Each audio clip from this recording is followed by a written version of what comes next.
ನಮಸ್ತೆ ವೀಕ್ಷಕರೇ, ನಿತ್ಯ ಧ್ವನಿಗೆ ಸ್ವಾಗತ ಸುಸ್ವಾಗತ. ವೀಕ್ಷಕರೇ, ಸನಾತನ ಧರ್ಮದಲ್ಲಿ ಕೆಲವೊಂದಿಷ್ಟು ನಂಬಿಕೆಗಳು ಹಾಗೂ ಆಚರಣೆಗಳು ತಲಾಂತರದಿಂದ ನಡೆದುಕೊಂಡು ಬಂದಿದೆ. ಹಾಗೆ ಪ್ರತಿಯೊಂದು ಧಾರ್ಮಿಕ ಆಚರಣೆಗಳ ಹಿಂದೆ ಒಂದು ವೈಜ್ಞಾನಿಕ ಕಾರಣಗಳು ಇದ್ದೇ ಇರುತ್ತದೆ. ಇವತ್ತಿನ ಈ ವಿಡಿಯೋದಲ್ಲಿ ದೇವಸ್ಥಾನದಲ್ಲಿ ಅಥವಾ ದೇವರಿಗೆ ಪ್ರದಕ್ಷಿಣೆಯನ್ನು ಯಾಕೆ ಹಾಕುತ್ತಾರೆ, ಇದಕ್ಕೆ ವೈಜ್ಞಾನಿಕ ಹಾಗೂ ಆಧ್ಯಾತ್ಮಿಕ ಕಾರಣಗಳೇನು, ಹಾಗೂ ಆಧ್ಯಾತ್ಮಿಕ ಮತ್ತು ಧಾರ್ಮಿಕ ಮಹತ್ವಗಳು ಏನು ಅನ್ನೋದನ್ನು ಇವತ್ತಿನ ಈ ವಿಡಿಯೋದಲ್ಲಿ ನಾವು ನೋಡೋಣ. ವೀಕ್ಷಕರೇ, ವಿಡಿಯೋವನ್ನು ಪೂರ್ತಿಯಾಗಿ ನೋಡಿ, ಹಾಗೆ ನಮ್ಮ ಚಾನಲ್ ಸಬ್ಸ್ಕ್ರೈಬ್ ಮಾಡಿಕೊಳ್ಳಿ, ಲೈಕ್ ಮಾಡಿ, ಕಮೆಂಟ್ ಮಾಡಿ.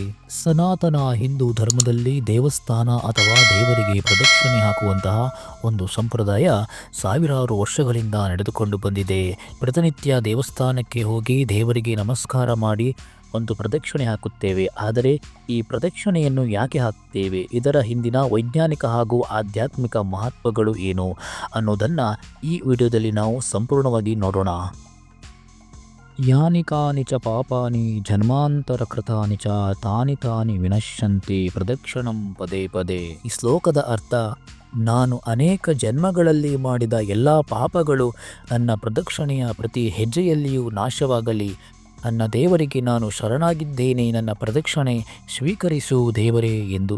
ನಮ್ಮ ಪ್ರತಿಯೊಂದು ಪಾಪಗಳು ಪ್ರದಕ್ಷಿಣೆಯ ಪ್ರತಿ ಹೆಜ್ಜೆಗಳಲ್ಲಿಯೂ ಕೂಡ ನಾಶವಾಗುತ್ತದೆ ಎಂದು ಪುರಾಣಗಳಲ್ಲಿ ಹಾಗೂ ವೇದ ಉಪನಿಷತ್ತುಗಳಲ್ಲಿ ಸ್ಪಷ್ಟವಾಗಿ ಹೇಳಲಾಗಿದೆ. ಪ್ರದಕ್ಷಿಣೆಯ ಮಹತ್ವವನ್ನು ಇನ್ನು ಅನೇಕ ಗ್ರಂಥಗಳಲ್ಲಿ ಕೂಡ ನೀಡಿದ್ದಾರೆ. ಈ ಪ್ರದಕ್ಷಿಣೆಯ ಮಹತ್ವವನ್ನು ಸಾರುವಂತಹ ಒಂದು ವಿಶೇಷವಾದ ಕಥೆಯೂ ಕೂಡ ನೋಡೋಣ ವೀಕ್ಷಕರೇ. ಒಮ್ಮೆ ಶಿವ ಮತ್ತು ಪಾರ್ವತಿ ಕೈಲಾಸದಲ್ಲಿ ಇರುತ್ತಾರೆ. ಇದೇ ಸಂದರ್ಭದಲ್ಲಿ ಅವರ ಪುತ್ರರಾದ ಸುಬ್ರಹ್ಮಣ್ಯ ಹಾಗೂ ಗಣೇಶನ ನಡುವೆ ಒಂದು ವಾದ ಹುಟ್ಟುತ್ತದೆ. ಆ ವಾದ ಏನು ಅಂದರೆ, ಇಬ್ಬರಲ್ಲಿ ಯಾರು ಉತ್ತಮರು ಹಾಗೂ ಯಾರು ಶ್ರೇಷ್ಠರು ಎಂದು. ಇವರಿಬ್ಬರ ವಾದವನ್ನು ಗಮನಿಸಿದ ಶಿವ ಮತ್ತು ಪಾರ್ವತಿ ಇಬ್ಬರನ್ನು ಕೂಡ ತಮ್ಮ ಬಳಿ ಕರೆಯುತ್ತಾರೆ. ತಮ್ಮ ಬಳಿ ಕರೆದು ಹೇಳುತ್ತಾರೆ, ನಿಮ್ಮಿಬ್ಬರಲ್ಲಿ ಇಡೀ ಬ್ರಹ್ಮಾಂಡವನ್ನು ಯಾರು ಸುತ್ತಿ ಮೊದಲು ಬರುತ್ತಾರೋ ಅವರು ಉತ್ತಮರು ಎಂದು ಹೇಳುತ್ತಾರೆ. ಆಗ ಸುಬ್ರಹ್ಮಣ್ಯ ಸ್ವಾಮಿ ತನ್ನ ವಾಹನವಾದ ನವಿಲನ್ನು ಏರಿ ಬ್ರಹ್ಮಾಂಡವನ್ನು ಪ್ರದಕ್ಷಿಣೆ ಹಾಕಲು ಹೊರಡುತ್ತಾರೆ. ಅದೇ ಸಂದರ್ಭದಲ್ಲಿ ಗಣೇಶ ಒಂದು ಉಪಾಯವನ್ನು ಮಾಡುತ್ತಾರೆ. ಅದು ಏನು ಅಂದರೆ, ತನ್ನ ತಂದೆ ತಾಯಿಯ ಸುತ್ತಲೂ 3 ಬಾರಿ ಪ್ರದಕ್ಷಿಣೆಯನ್ನು ಬಂದು ಹಾಗೆ ಪ್ರದಕ್ಷಿಣೆಯ ಮಹತ್ವವನ್ನು ಜಗತ್ತಿಗೆ ತೋರಿಸಿಕೊಡುತ್ತಾರೆ. ಆಗ ಗಣೇಶನನ್ನು ಶಿವ ಮತ್ತು ಪಾರ್ವತಿ ಪ್ರಶ್ನೆ ಮಾಡುತ್ತಾರೆ, ನೀವು ನಮ್ಮಿಬ್ಬರನ್ನ ಯಾಕೆ ಪ್ರದಕ್ಷಿಣೆ ಹಾಕಿದ್ದೀರಿ ಎಂದು. ಆಗ ಗಣೇಶ ಸ್ವಾಮಿ ಅದಕ್ಕೆ ಉತ್ತರವನ್ನು ನೀಡುತ್ತಾರೆ, ನೀವು ನನಗೆ ಜನ್ಮವನ್ನು ನೀಡಿದವರು, ಈ ಜಗತ್ತಿನ ಎಲ್ಲ ಜ್ಞಾನವನ್ನು ನನಗೆ ನೀಡಿದವರು, ಹಾಗಾಗಿ ಈ ಜಗತ್ತೇ ನಿಮ್ಮಲ್ಲಿ ಇದೆ, ಅದಕ್ಕಾಗಿ ನಾನು ನಿಮ್ಮನ್ನು ಸುತ್ತುತ್ತಿದ್ದೆ ಎಂದು ಗಣೇಶ ಉತ್ತರಿಸುತ್ತಾರೆ.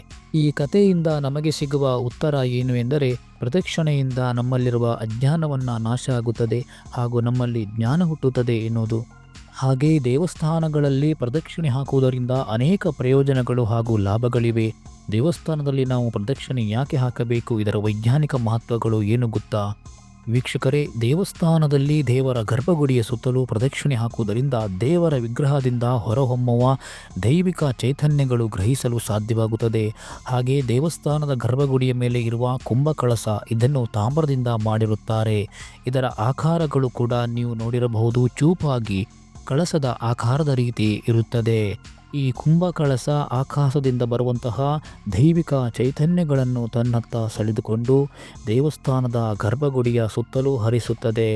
ಪ್ರದಕ್ಷಿಣೆ ಹಾಕುವಾಗ ಇದು ನಮಗೆ ತುಂಬ ಲಾಭವನ್ನು ನೀಡುತ್ತದೆ, ದೈಹಿಕ ಹಾಗೂ ಮಾನಸಿಕ. ಇದಕ್ಕೆ ಉದಾಹರಣೆ ಎನ್ನುವಂತೆ ಇತ್ತೀಚಿನ ದಿನಗಳಲ್ಲಿ ಉಪಗ್ರಹಗಳಿಂದ ಹಿಡಿದು ಮೊಬೈಲ್ ಸಿಮ್ ಕಾರ್ಡ್ ಹಾಗೂ ಪ್ರತಿಯೊಂದು ಎಲೆಕ್ಟ್ರಾನಿಕ್ ವಸ್ತುಗಳಲ್ಲಿಯೂ ಕೂಡ ತಾಮ್ರವನ್ನು ಬಳಸುತ್ತಾರೆ. ತಾಮ್ರಕ್ಕೆ ವಿಶೇಷವಾದಂತಹ ಶಕ್ತಿ ಇರುವುದರಿಂದ ಇದು ದೂರದಲ್ಲಿರುವಂತಹ ಸಿಗ್ನಲ್ಗಳನ್ನು ತನ್ನತ್ತ ಎಳೆಯುವಲ್ಲಿ ಯಶಸ್ವಿಯಾಗುತ್ತದೆ.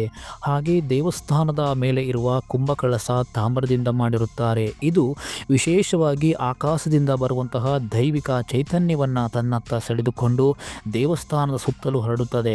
ಇದರಿಂದ ನಾವು ದೇವರ ಗರ್ಭಗುಡಿಯ ಸುತ್ತಲೂ ಪ್ರದಕ್ಷಿಣೆ ಹಾಕುವಾಗ ಅದರಿಂದ ಬಂದಂತಹ ದೈವಿಕ ಚೈತನ್ಯ ಅದು ನಮ್ಮ ದೇಹಕ್ಕೆ ಹಾಗೂ ನಮ್ಮ ಶರೀರಕ್ಕೆ ವಿಶೇಷವಾದಂತಹ ಲಾಭವನ್ನು ತಂದುಕೊಡುತ್ತದೆ. ವೀಕ್ಷಕರೇ, ಇದು ದೇವಸ್ಥಾನದಲ್ಲಿ ನಾವು ಪ್ರದಕ್ಷಿಣೆಯನ್ನು ಯಾಕೆ ಹಾಕುತ್ತೇವೆ ಎಂದು ವೈಜ್ಞಾನಿಕ ಉದಾಹರಣೆ. ಹಾಗೆ ಈಗ ಆಧ್ಯಾತ್ಮಿಕ ಕಾರಣಗಳನ್ನು ಕೂಡ ನೋಡೋಣ. ವೀಕ್ಷಕರೇ, ಪ್ರದಕ್ಷಿಣೆ ಹಾಕುವುದರಿಂದ ನಮ್ಮಲ್ಲಿರುವಂತಹ ಅಜ್ಞಾನಗಳು ನಾಶವಾಗಿ ನಮಗೆ ಜ್ಞಾನ ಸಿಗುತ್ತದೆ ಅನ್ನುವಂತಹ ನಂಬಿಕೆಗಳು ಈಗಲೂ ಕೂಡ ಹಾಗೇ ಇದೆ. ಹಾಗೆ ಪ್ರತಿಯೊಂದು ಪ್ರದಕ್ಷಿಣೆಗಳಲ್ಲಿಯೂ ಕೂಡ ಮಾಡಿದಂತಹ ಪಾಪಗಳು ನಾಶವಾಗುತ್ತದೆ. ಹಾಗೆ ಬದುಕಿನ ಅದು ಎಷ್ಟೋ ಕಷ್ಟಗಳು ಕೂಡ ನಮ್ಮಿಂದ ದೂರವಾಗಿ ಸುಖ ಹಾಗೂ ನೆಮ್ಮದಿಯ ಜೀವನ ಸಿಗುತ್ತದೆ ಎಂದು ಹೇಳುತ್ತಾರೆ. ಪ್ರದಕ್ಷಿಣೆಯನ್ನು ಮಾಡುವಾಗ ನಮ್ಮ ದೇಹದ ರಕ್ತ ಪರಿಚಲನೆಯನ್ನು ಸುಧಾರಿಸುತ್ತದೆ ಹಾಗೂ ಮಾನಸಿಕ ಒತ್ತಡವನ್ನು ನಿರ್ವಹಿಸುತ್ತದೆ. ಹಾಗೆ ಪ್ರದಕ್ಷಿಣೆ ಮಾಡುವುದರಿಂದ ಒತ್ತಡ, ಅಹಂಕಾರ, ಚಿಂತೆಗಳು, ನಕಾರಾತ್ಮಕ ಆಲೋಚನೆಗಳು ಮತ್ತು ನಕಾರಾತ್ಮಕ ಸತ್ಯಗಳನ್ನು ತೊಡೆದು ಹಾಕಬಹುದು ಎಂದು ಹೇಳುತ್ತಾರೆ. ಹಾಗೆ ಪ್ರದಕ್ಷಿಣೆ ಹಾಕುವುದರಿಂದ ದೇವರೊಂದಿಗೆ ಆತ್ಮ ಸಂಬಂಧ ಹೊಂದಲು ಸಹಾಯ ಮಾಡುತ್ತದೆ.